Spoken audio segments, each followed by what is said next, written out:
विद्यार्थ्यांना आपण figure of speech मधील पुढचा घटक अभ्यासत आहोत. 9वा अँटिथेसिस. When in a sentence the opposite words or ideas are used by side.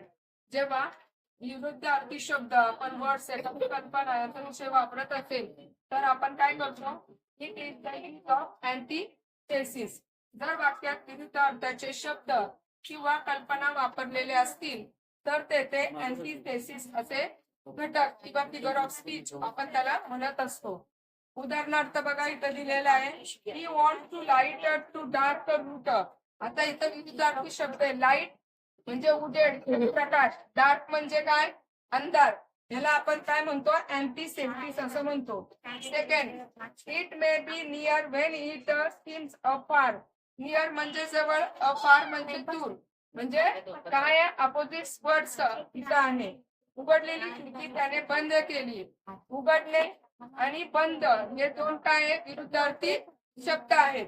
इथे आपला हा फिगर ऑफ स्पीच कंप्लीट होतो. अँटिथेसिस. सेकंड बघा, क्लायमॅक्स. क्लायमॅक्स म्हणजे काय? म्हणजे 10 नंबरचा चाललेला आहे फिगर ऑफ स्पीच मधला. When in a sentence ideas, thoughts, value, importance, qualities, etc. are arranged in ascending order. बघा लक्षात घ्या कशा पद्धतीने केले जातात?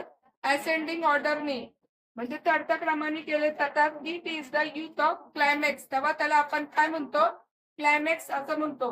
जर दिलेल्या वाक्यात कल्पना, विचार, किंमत, महत्व, गुणवैशिष्ट्ये इत्यादी चढत्या क्रमाने दिलेली असतील तर तेथे काय होतं? क्लायमॅक्स हा फिगर ऑफ स्पीच म्हणून येत असतो. एक्झाम्पल बघा, ती गेमची शी कॉन्कर्ड.